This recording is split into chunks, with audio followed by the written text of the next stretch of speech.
Hello hi friends, అందరికీ నమస్కారం. Happy Mahashivratri శుభాకాంక్షలు. హరహర మహాదేవ, ఓం నమ శివాయ. మహాశివరాత్రి అనగానే అందరికీ గుర్తొచ్చేది శివుని ఆరాధన, అలాగే రాత్రి జాగారం, ఉపవాసం. వీటన్నిటిని గురించి ఈ వీడియోలో కంప్లీట్గా తెలుసుకుందాం. అసలు ఉపవాసం ఎందుకు ఉండాలి, అలాగే మనకు ఉపవాసం ఉండడం వల్ల ఎలాంటి నియమాలు పాటించాలి అనే విషయాలను ఈ వీడియోలో పూర్తిగా కంప్లీట్గా తెలుసుకుందాం.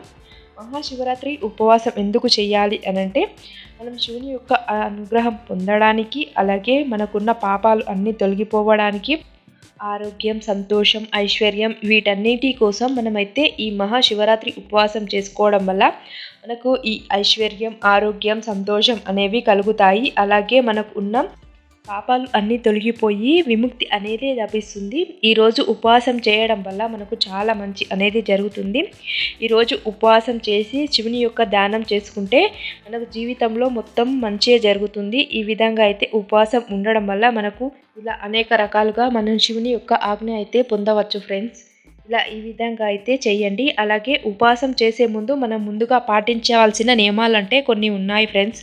అవేంటివంటే, మహాశివరాత్రి ముందు రోజు అయితే మాంసాహారాన్ని తీసుకోకూడదు. ఉపవాసం ఉండే రోజు పొద్దున్నే లేచి తలస్నానం చేసుకోవాలి. తలస్నానం చేసుకొని మంచి పవిత్రమైన దుస్తులు అయితే ధరించుకోవాలి. ఈరోజు ఉపవాసం చేస్తున్నాం అనే సంకల్పంతో మనము ఉపవాసం అయితే ఉండాలి. వీలైతే గుడికి వెళ్ళి పంచామృతంతో అభిషేకం చేసుకోవాలి. ఇలా అభిషేకం చేయడం వల్ల చాలా మంచి అనేది జరుగుతుంది.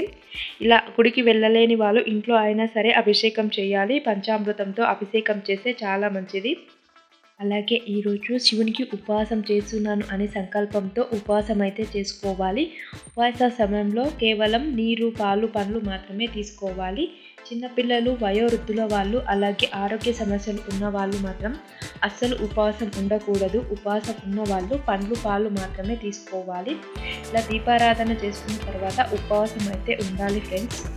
అలాగే ఉపవాసం ఉన్న రోజు ముఖ్యంగా పాటించవలసిన కొన్ని నియమాలు అయితే ఉన్నాయి. ఉపవాసం ఉన్న రోజు మనకు ఎన్నిసార్లు వీలైతే అన్నిసార్లు ఓం నమ శివాయ అనే మంత్రాన్ని అయితే జపం చేసుకోవాలి. ఇలా మనకు ఎన్నిసార్లు జపం చేసుకుంటే అంత మంచిది. ఇలా ఓం నమ శివాయ అనే మంత్రాన్ని అయితే జపం చేసుకోవాలి. అలాగే శివలింగానికి కూడా పంచామృతంతో అభిషేకం చేసుకోవాలి.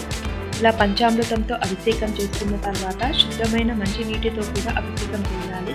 తర్వాత బిల్వపత్రం అయితే సమర్పణం చేసుకోవాలి. తర్వాత మనము దీపారాధన అయితే చేసుకోవాలి. అలాగే నైవేద్యాలు పెట్టాలి. అలాగే మహామృత్యుంజయ మంత్రాన్ని, అలాగే శివతాండవ సూత్రం, అలాగే శివుని యొక్క స్తోత్రాలు అంటే జపం చేసుకోవాలి. ఇలా రాత్రంతా మొత్తం జాగారం చేయాలి. ఇలా జాగారం చేయడం వల్ల మనకు చాలా మంచి అనేది జరుగుతుంది. ఇలా భక్తితో శివసేవలు చేసుకుని మన జీవితంలో ఉన్న అన్ని అడ్డంకులు అనేవి తొలగిపోతాయి.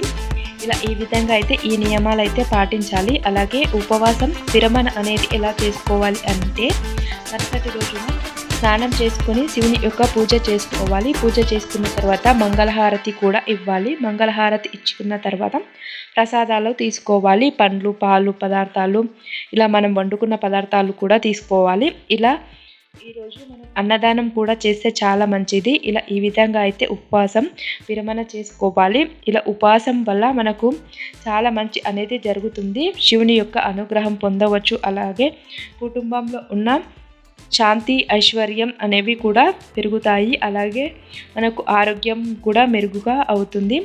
ఇలా శివుని కృపతో మోక్షం అనేది పొందవచ్చు. ఇలా ఈ విధంగా అయితే ఉపవాసం నియమాలు అయితే ఇలా పాటించాలి. మీరు ఏ విధంగా పాటించారో కామెంట్లో తెలియజేయండి. అలాగే మా వీడియో కనుక మీకు నచ్చినట్లయితే లైక్ చేయండి, షేర్ చేయండి, సబ్స్క్రైబ్ చేసుకోండి. ఇలాంటి భక్తి సంబంధితమైన వీడియోల కోసం మా ఛానల్ని సబ్స్క్రైబ్ చేసుకోండి. మా వీడియో కనుక మీరు ఫస్ట్ టైం చూసినట్లయితే సబ్స్క్రైబ్ చేసుకొని పక్కనే ఉన్న గంట సింబల్ని ప్రెస్ చేయండి. Thank you for watching this channel.